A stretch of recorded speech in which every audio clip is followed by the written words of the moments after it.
ગુજરાતના હવામાન વિભાગે જે પ્રમાણે જાહેરાત કરી હતી એ પ્રમાણે બનાસકાંઠાની અંદર ભારે વરસાદ પડ્યો, કારણ કે આ વિસ્તારમાં રેડ એલર્ટ હતું અને લોકોના ઘરોની અંદર પાણી ભરાઈ ગયા અને ઘર વખરીને બહુ મોટું નુકસાન થયું છે. ગુજરાતના હવામાન વિભાગે ગઈકાલે જ કેટલાક જિલ્લાની અંદર રેડ એલર્ટ જાહેર કરેલું હતું. એમાં બનાસકાંઠાની અંદર એટલો બધો જબરદસ્ત વરસાદ પડ્યો છે કે લોકોના ઘરોમાં પાણી ભરાઈ ગયા છે. ભાવનગરની અંદર પણ એક વિસ્તાર એવો છે કે ત્યાં પૂર જેવી સ્થિતિ ઊભી થઈ ગઈ છે અને આજે હવામાન વિભાગે કયા વિસ્તારોની અંદર ઓરેન્જ એલર્ટ અને યલો એલર્ટ જાહેર કરેલું છે એ બધા વિશે હું તમારી સાથે વાત કરવાનો છું. મારું નામ રાજેશ શાહ છે અને તમે જોઈ રહ્યા છો ગુજરાતના સૌથી મોટા ડિજિટલ ન્યૂઝ પ્લેટફોર્મ ખબરછે.com. ગુજરાતના હવામાન વિભાગે જે પ્રમાણે જાહેરાત કરી હતી એ પ્રમાણે બનાસકાંઠાની અંદર ભારે વરસાદ પડ્યો, કારણ કે આ વિસ્તારમાં રેડ એલર્ટ હતું અને લોકોના ઘરોની અંદર પાણી ભરાઈ ગયા અને ઘર વખરીને બહુ મોટું નુકસાન થયું છે. પાલનપુરની અંદર 4 પશુઓના વીજળી પડવાને કારણે મોત થયા છે. સુરેન્દ્રનગરની અંદર 6 ડેમ જે છે એ 70% જેટલા ભરાયા છે.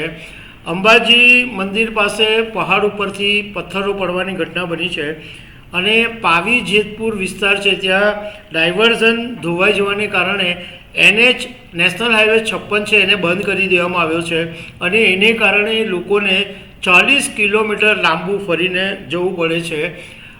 મહુવા અમરેલીની અંદર પણ 3-4 દિવસના વિરામ પછી વરસાદનું ફરીથી આગમન થયું છે. ભાવનગરની અંદર ભાલ કરીને એક વિસ્તાર છે, ત્યાં ભાવનગર જિલ્લામાં સતત વરસાદ અને ઉપરવાસના વરસાદને કારણે આ ભાલ વિસ્તાર છે આખો પાણી થઈ ગયો છે અને 20 કિલોમીટર સુધીના વિસ્તારમાં પાણી જોવા મળી રહ્યું છે. એવી સ્થિતિનું નિર્માણ થયું છે કે જાણે પૂર આવ્યું હોય. આ જિલ્લાની અંદર જે સનેશ, મળિયા, પાળિયાદ, સવાઈનગર, ખેતા, ખોટલી, કાળા તળાવ એવા બધા વિસ્તારોની અંદર પાણી ભરાઈ ગયા છે.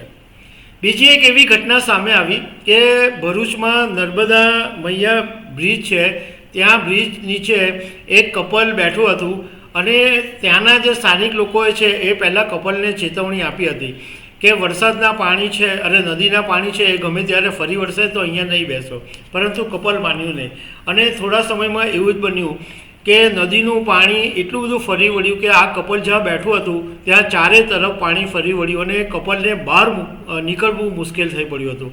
પરંતુ લોકો બહુ દિલદાર હોય છે ગુજરાતના, એટલે લોકોએ બીજી બધી વાત ભૂલીને ત્યાં આગળ બોટ લઈને લોકો ગયા અને કપલને સહી સલામત બહાર કાઢી લેવામાં આવ્યું.